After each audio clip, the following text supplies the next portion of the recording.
మీ తాకట్టు బంగారం కష్టాలకి good bye చెప్పండి. వెంటనే ఎన్ గోల్డ్‌కి కాల్ చేయండి. నమస్తే, వెల్కమ్ టు ఇట్స్ యూటీవీ. నేను సురేష్. అసలు ఆంధ్రప్రదేశ్ అసెంబ్లీ సమావేశాలు అతి త్వరలోనే ప్రారంభం కాబోతున్నాయి. ఈసారి కూడా విపక్ష వైసీపీ శాసనసభకు రాము అనేటువంటిది కుండబద్దలు కొట్టి చెప్పేసింది. శాసనమండలి సమావేశాలు, ప్రజా సమస్యలు, డిఎస్సి వ్యవహారంపైన వైసీపీ పక్కా వ్యూహంతో ముందుకు వెళ్ళబోతుంది. కానీ శాసనసభకు రానటువంటి ఎమ్మెల్యేల యొక్క జీతాలను రద్దు చేయాలి. ఇది గత కొంతకాలంగా ఆంధ్రప్రదేశ్ రాజకీయాల్లో సాగుతున్నటువంటి విస్తృతమైనటువంటి విమర్శ. కానీ స్పీకర్ ఒకంత క్లారిటీ ఇచ్చారు. శాసనసభలో విపక్ష నేతగా ఉన్నటువంటి వైసీపీ అధినేత జగన్మోహన్ రెడ్డి అసలు జీతమే తీసుకోవడం లేదు అనేది.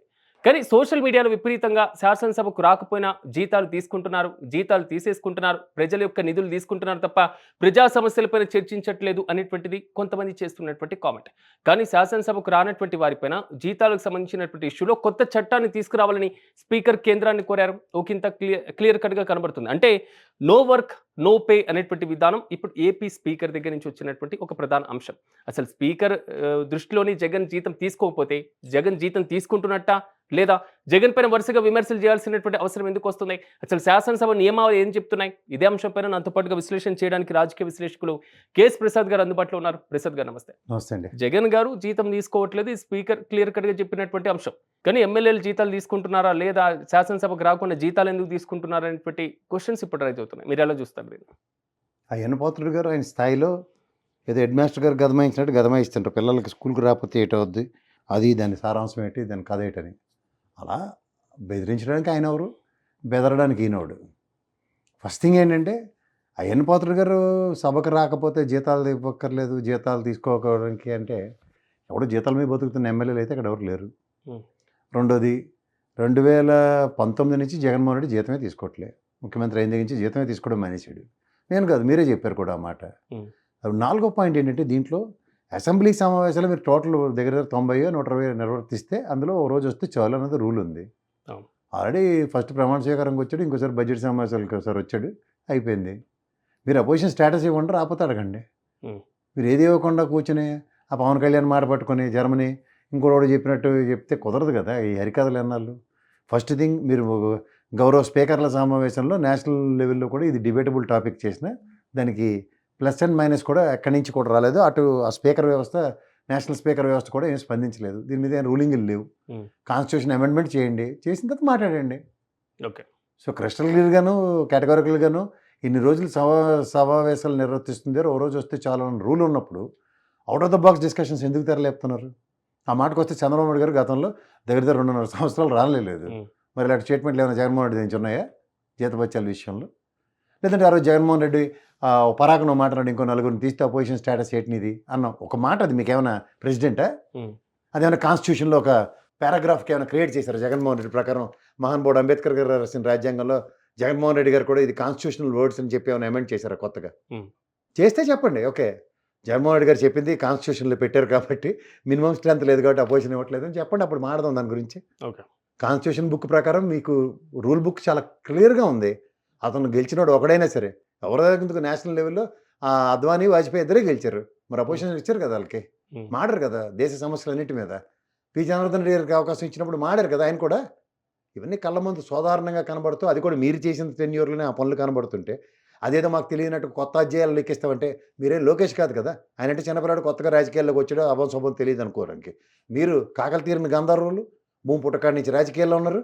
రామారావు గారు లెగసీ చూశారు, చంద్రబాబు గారు లెగసీతో కంటిన్యూ అవుతున్నారు. ఇది మీకు తగుదున్నారు సార్? అసలు మీరును ఉపసభాపతి గారు ఇద్దరు హుందాతనం చాటుకోవాలా? అంటే స్పీకర్ విచక్షణాధికారం ఏటుంటుంది విచక్షణాధికారం? మా అయితే మైకులు కట్ చేయడానికి ఉంటుంది విచక్షణాధికారం. ఎక్కడి నుంచి వస్తాయండి? కాన్స్టిట్యూషన్ రూల్ బుక్ ప్రకారం, అసెంబ్లీ రూల్ బుక్ ప్రకారం కాకుండా వీళ్ళు ఎక్కడి నుంచి నడుచుకుంటారు? వీళ్ళు ఇష్టం వచ్చినట్టు as per their whims and fancies కాదు కదా, అకార్డింగ్ టు దేర్ కన్వీనియన్స్ కాదు కదా. ఇవి ఏంటంటే ఒక డెలిబరేషన్స్ ఇవ్వడానికి ప్రజల్లో చూడండి, అసెంబ్లీకి రాని జగన్మోహన్ రెడ్డి గొడ్ల పార్టీ అని నెగిటివ్ నెరేటివ్స్ తీసుకెళ్లడంలో సిద్ధావస్థ లేనప్పుడు వీళ్ళు చేసిన తప్పులు ఎక్కడ మాట్లాడరు. నేను కూడా మళ్ళీ ముఖ్యమంత్రి అయితేనే కానీ సభలో కాలు పెట్టనని చెప్పిన చంద్రబాబు గారు డైలాగ్కి దీనికి ఏం తేడా ఉంది? నాకు అపోజిషన్ స్టేటస్ ఇచ్చేదాకా నేను కూడా కాలు పెట్టనని చెప్పడంలో తప్పే ఉందంటున్నాను. కానీ ప్రజాధనం అనేటువంటి అంశాల్లో ప్రజలు కొంతవరకు నిశ్చితంగా గమనిస్తుంటారు. అప్పుడు చంద్రబాబు గారు రానటువంటి సందర్భంలో ఉన్నటువంటి రాని టాపిక్ ఇప్పుడు ఎందుకు వస్తుంది? ఏంటి ప్రజాధనం? నేను 19 రోజులు పార్లమెంట్ సమావేశాలు పెట్టి దమిడికి పనికిరాని సమావేశాలు అడగండి వీలైతే ఆ ప్రశ్న. అక్కడ అడగకుండా ఈడేవాడు ఈ మధ్యలో ఈ వెన్ను కాగితం ఉందన్న ఒక జర్నలిస్టును, కుల ప్రాతిపదిక జర్నలిస్టును, కంచాలు ఎత్తుకునేవాడికి ఒక జర్నలిజం, ఈ పెట్రోల్ బంక్ వాడికి ఒక జర్నలిజం ఇచ్చి వీళ్ళతో మాడిస్తే ఇలాగే ఉంటుంది. పోనీ వీళ్ళు ఎలాగో పనికి మాల వాళ్ళు మాడుతున్నారు అనుకుందాం. స్పీకర్ గారే ఆయన హుందాతనానికి ఎలా మాడాలి ఆయన? పోనీ ఇదంతా జరగలేదంటే ఈ ప్రాసెస్ అంతా లెబోరియస్ ప్రాసెస్ చేశారు కదా. మొన్న కదా స్పీకర్ల సమావేశానికి వెళ్ళి వచ్చారు మీరు రఘురామ కృష్ణరాజు గారు. ఎదురెళ్ళి అవుట్కమ్ ఏంటిరా where? Did they set any president? If somebody absent just rule out their salaries and all. మరి ఏమి లేకుండా ఎలా మీరు ఏ బెరాసిస్ మీద మాడుతున్నారు? What is the base for this? అసలు కేంద్రం పరిగణలోకి తీసుకునే అవకాశం ఉండొచ్చా? ఎవరు తీసుకుంటారు సార్? అసలు ఇదేమన్నా తమాషాలా? దేశం మొత్తం చూడండి, అసెంబ్లీ సమావేశాలు, పార్లమెంట్ సమావేశాలు.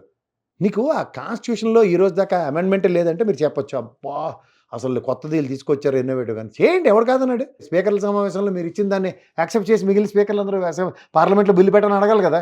ఈ 1900లో ఈ పనికిమాల బిల్లు కూడా వాడు పెట్టుంటే బాగుండు కదా. అది కూడా దాంతోపాటు ఇంకోటి కూడా పెట్టండి. సబ్జెక్ట్ దేని మీద డిస్కషన్ అవుతున్నప్పుడు ఆ సంబంధిత మంత్రి సమాధానం ఇవ్వకపోతే ఆయన కూడా జీతాలు ఆపిండండి. సార్, ఎల్ఓపికి క్యాబినెట్ ర్యాంక్ ఉంటుంది. అవును. ఎల్ఓపి కాకుండా ప్రతిపక్ష హోదా ఇచ్చేటువంటి అంటే అలాంటి నిబంధనలు ఉంటాయి శాసనసభ. ఎందుకంటే నేను పి. జనార్దన్ రెడ్డి గారికి చెప్తుంది అదే కదా. ఆ రోజు ఒక తెలుగుదేశం మొగటు లేని మహారాజుల్లో గెలిచినప్పుడు కాంగ్రెస్కి 26 ఎన్ని వచ్చాయి సమైక్య రాష్ట్రంలో.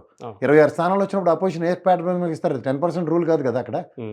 ఆ రోజు రామారావు గారే కన్సిడరేషన్ ఇచ్చారు, yes they need to have an opposition అని. అపోజిషన్ స్టేటస్ ఇచ్చారు. అప్పుడు ఏమవుతుందంటే వీళ్ళకున్న టైంలో ఒక టైం ఒక వ్యక్తికి కేటాయించుకుని సమస్యల పట్ల డైరెక్ట్గా మాట్లాడడానికి ఉంటుంది. అదర్వైజ్ ఒక ఇండిపెండెంట్ కెపాసిటీతో ఉన్న ఎమ్మెల్యేకి రాష్ట్ర సమస్యలన్నిటి మీద మాట్లాడే డిస్కషన్ ఉండదు. ఇప్పుడు అదే గౌరవ ముఖ్యమంత్రి గారు మాట్లాడినా లేదంటే మంత్రి గారు ఏదైనా మాట్లాడినా దానికి సమాధానం చెప్పడానికి అపోజిషన్ స్టేటస్తో మాడితేనే ఈక్వల్ డిబేటబుల్ డిస్కషన్ జరుగుతుంది.